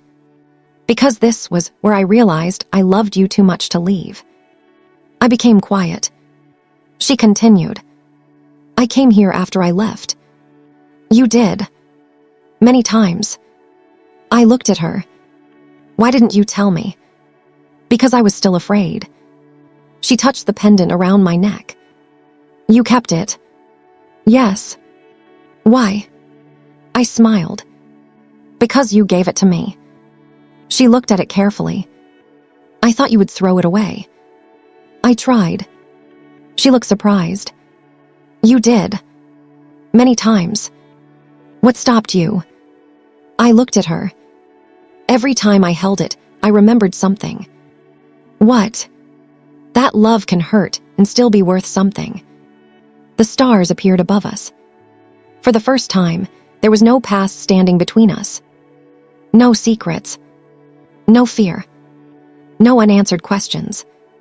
Only two people who had lost 10 years and somehow found their way back. But there was still one thing left. A question we had both avoided. The question that had been waiting since the day she returned. Not to... Do you still love me? We already knew the answer. The real question was, can we build a future after losing so much of our past? A few days later, Elena received a message. Not from Adrian. Not from her family. From someone unexpected. Someone who had been part of our story from the beginning. Her mother. The message contained only one sentence. There is something you need to know about the day you left Arin. Elena read it twice. Then she looked at me. Her expression changed. "What is it?" I asked. She slowly handed me the phone. And when I read the message, I realized there was still one final truth about that night. A truth neither of us knew. The truth we never knew. There are some moments in life when the past reaches back and touches the present. Not to hurt you. Not always. Sometimes it returns because something unfinished needs to be understood. For 10 years, Elena and I believed we knew the story of our separation. We thought we understood why she left. We thought we understood the choices we made. But the message from her mother opened a door we had never known existed. And behind that door was the truth about the night everything changed. Elena stared at her phone. Her fingers were frozen around the device. I had seen Elena afraid before. When she left. When she told me about her illness. When Adrian returned. But this was different. This was not fear of the future. This was fear of the past. "What did your mother mean?" I asked softly. Elena looked at me. "I don't know. Do you want to call her?" She hesitated. For a moment, I thought she would say no. Then she nodded. "Yes." She pressed the call button. The phone rang. Once. Twice. 3 times. Then a familiar voice answered. Elena. Her mother's voice sounded older. Tired, but warm. "Mom." There was silence.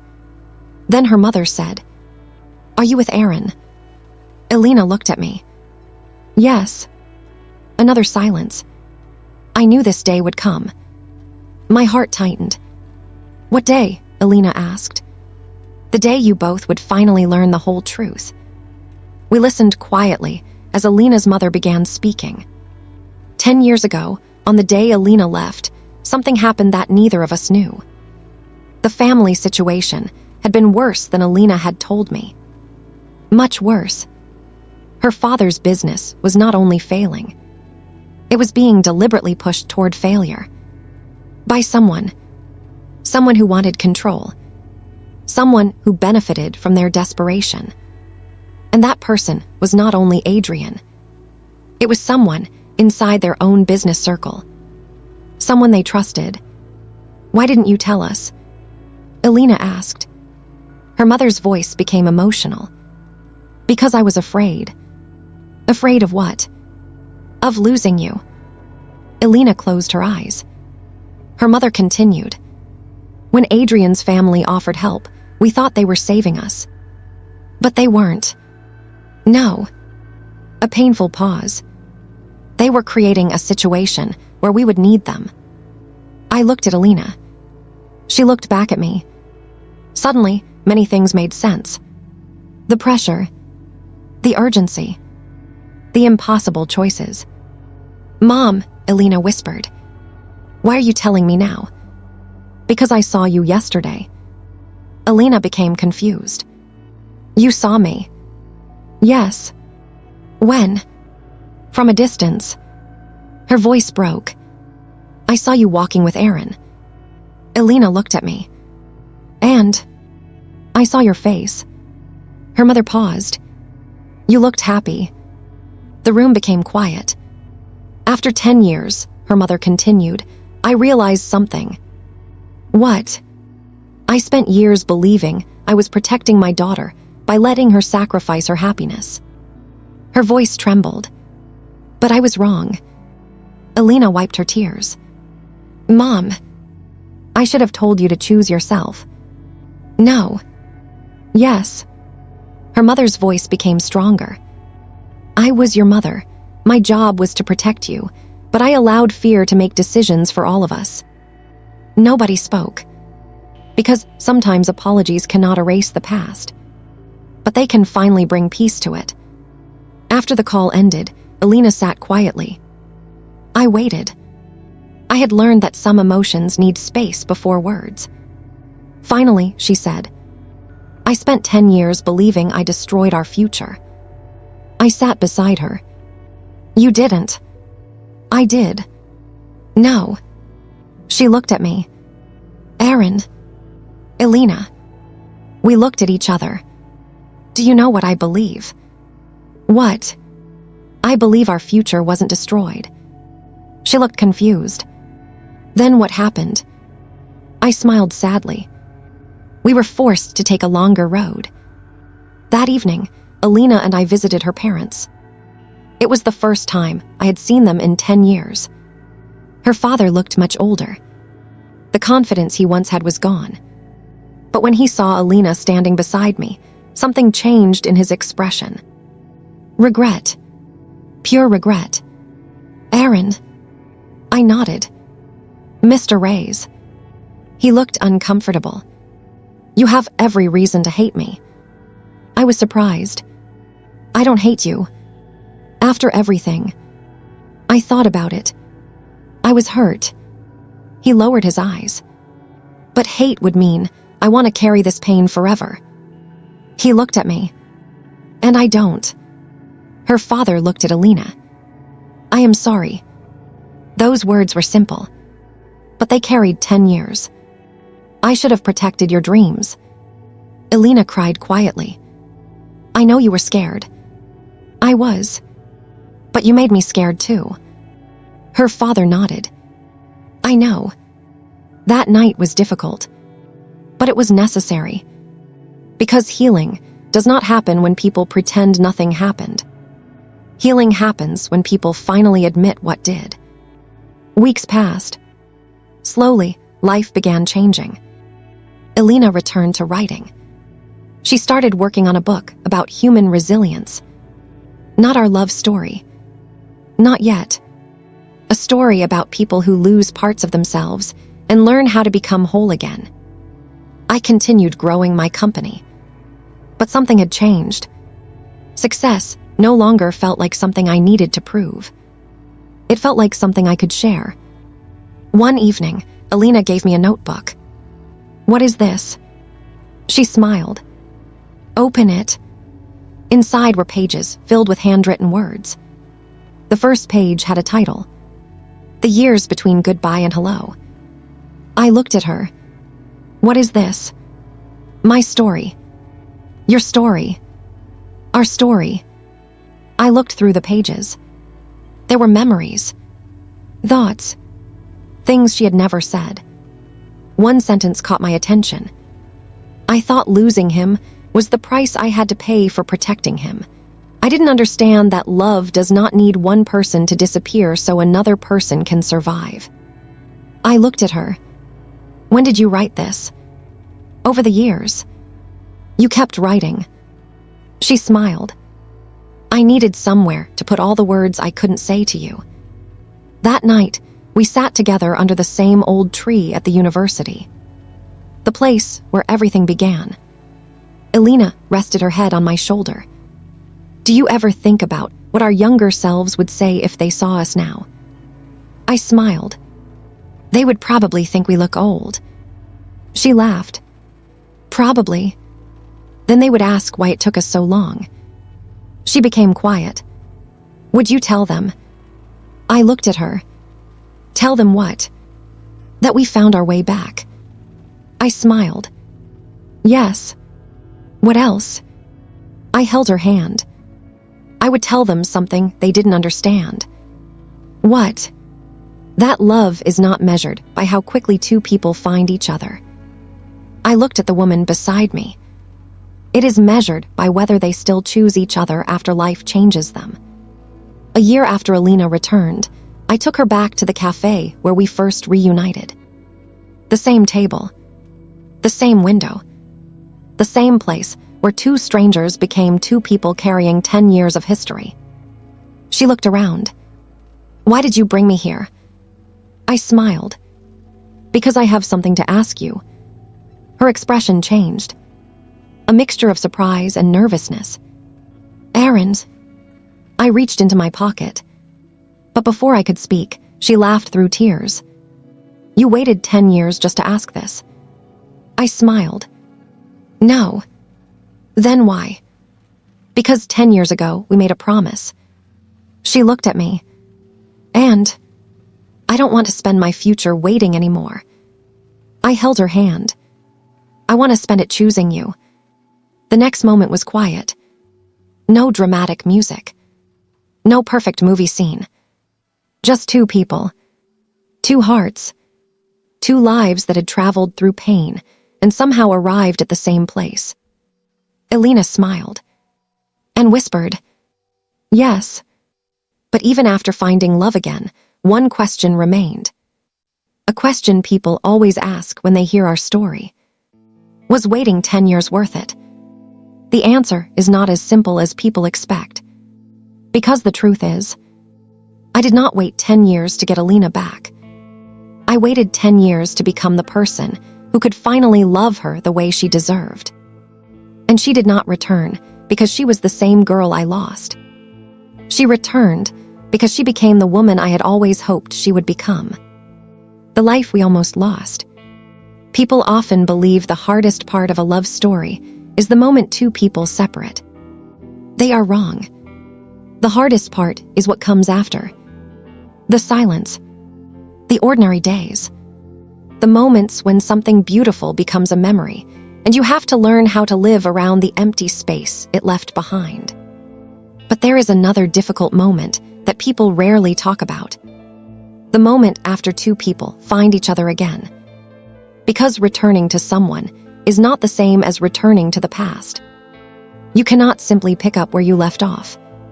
A broken clock can be repaired, but it will never become the same clock it was before. It becomes something different, something stronger, something that carries the story of how it survived. 3 months after Elena said yes, we began planning our future. Not a perfect future, a real one. We talked about where we wanted to live, what kind of life we wanted, what dreams we had ignored, what fears we still carried. And for the first time, our conversations were not about losing each other. They were about building something together. One evening, we sat in my apartment surrounded by papers. Financial plans, travel ideas, lists of things we wanted to experience. Elena looked at the mess on the table and laughed. "Do you realize we are acting like two completely different people?" I looked up. "What do you mean?" The younger version of us would have just run away somewhere and thought love was enough. I smiled. "That does sound like us." She picked up one of the papers. "Now we are discussing budgets." I laughed. Love and budgets. Very romantic. Extremely. She smiled. Then she became quiet. "What?" She looked at me. "I am happy." "That's good." "No, I mean." She paused. "I am really happy." I understood what she was trying to say. Because happiness still scared her sometimes. After losing something once, people become afraid of holding it too tightly. "Elena." "Yes. You are allowed to be happy." Her eyes became emotional. "I know." "Do you?" She smiled. "I am learning." A few weeks later, Elena published her first article. It was about forgiveness. Not romantic forgiveness. Human forgiveness. The kind people need when families hurt each other. When mistakes cannot be undone. When the past cannot be changed, but the future still can. The article became popular. People connected with her words because they felt honest. One sentence from the article stayed with me. Sometimes we spend years punishing ourselves for decisions we made when we were simply trying to survive. When I read that sentence, I knew exactly who she was writing for. Herself. One evening, I found her sitting alone at her desk. She was staring at an old photograph. The photograph of us from university. "What are you thinking about?" She looked up. "That girl." I walked closer. "What about her?" "I feel sorry for her." I was surprised. "Why?" Because she was so afraid. She touched the photograph. She thought she had to carry the whole world alone. I sat beside her. You know what I think? What? I think she was stronger than she knew. Elena smiled. But she was also tired. Yes, very tired. I held her hand. And now, she looked at me. Now she finally understands that strength does not mean doing everything alone. A few months later, we visited the hill where we had promised each other forever. The city below looked different. New buildings, new lights, new lives. But the place itself felt unchanged. Elena stood beside me. Do you remember what you told me here? Many things. She smiled. You said every future you imagined had me in it. I laughed. I was very dramatic. You were. But I liked it. I looked at her. Why? Because even then, you saw a future I couldn't see. The wind moved gently around us. Then she asked, would you change anything? The question surprised me. What do you mean? If you could go back 10 years, would you stop me from leaving? I looked away. This was a question I had asked myself many times. The younger version of me would have said yes immediately. But I was not that person anymore. No. She looked surprised. No. I nodded. I wouldn't. Why? I looked at her. Because if I changed the past, I might lose the person standing beside me now. Her eyes filled with tears. The pain changed us. Yes. And you are okay with that? I smiled. I'm not grateful for the pain. She waited. But I am grateful for who we became after it. Not everyone understood our story.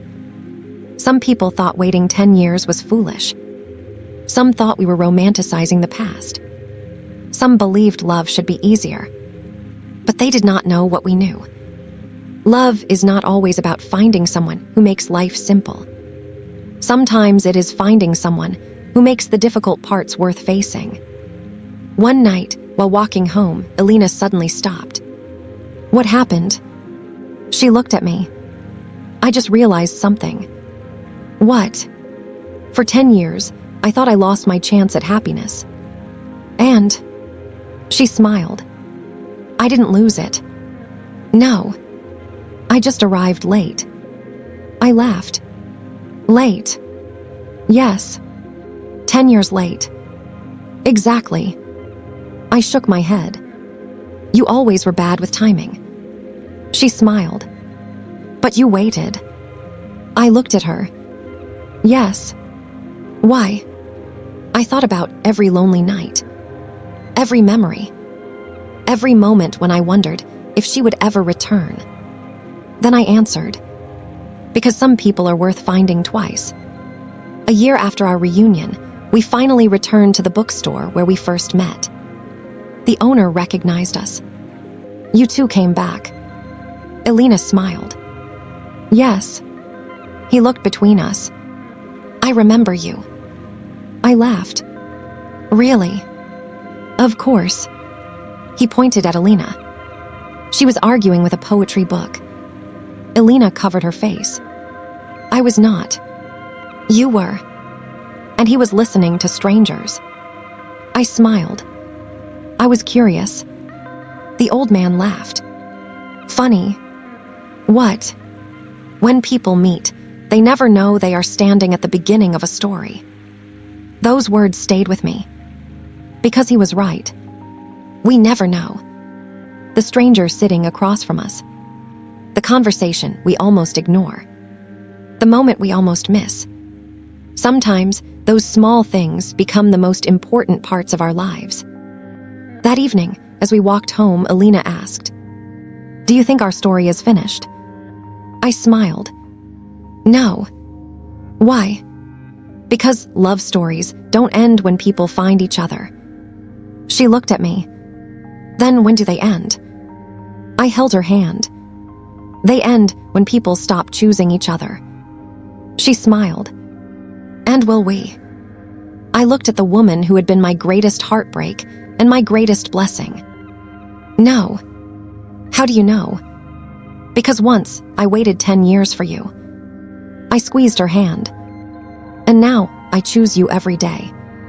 But life still had one final gift waiting for us. A gift neither of us expected. A reminder that sometimes the greatest love stories are not only about two people finding each other. They are about everything that love creates after they do. The promise we made to tomorrow. Years ago, when we were young, Elena and I believed love was about promises. Promises made under trees. Promises whispered beneath the stars. Promises written in letters. We thought love survived because people said beautiful things. But life taught us something different. Love does not survive because of promises. It survives because, every morning, two people wake up and decide to keep them. 5 years had passed since Elena returned. Sometimes, I still found it difficult to believe. Not because I doubted her. Because memories are strange. A person can spend years missing something so deeply that even when they finally have it, part of them still expects to lose it. I would sometimes wake up in the middle of the night and look beside me. And when I saw Elena sleeping peacefully, I would smile. Not because I was afraid she would disappear, but because I was grateful she was still there. Our lives had changed in ways we never imagined. Elena became a successful writer. Her books reached people across different countries. But what made her happiest was not the recognition. It was the messages she received from readers. People telling her that her words helped them forgive themselves. People telling her they found hope during difficult times. One evening, she showed me a message from a young woman who had read her book. The message said, "Your story helped me understand that losing someone doesn't mean losing yourself." Elena stared at the screen for a long time. "What are you thinking?" She smiled. "That everything I went through finally has meaning." I sat beside her. "Your pain created something beautiful." She looked at me. "Do you think that makes the pain worth it?" I thought carefully. "No." She looked surprised. "No. Pain is still pain." I held her hand. "But what we do after pain can create something meaningful." She smiled. "You always know what to say." I laughed. "No, I just spent 10 years thinking about things."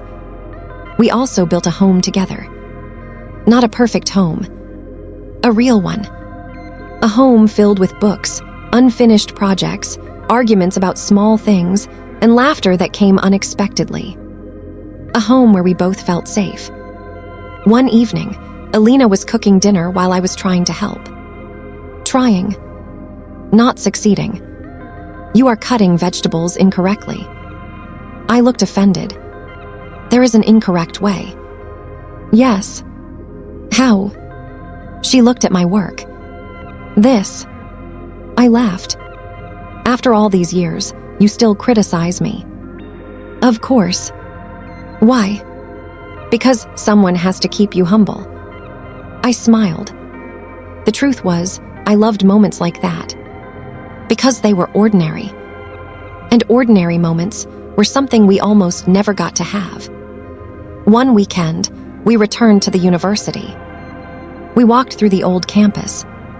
The place where two young people had no idea what life was preparing for them.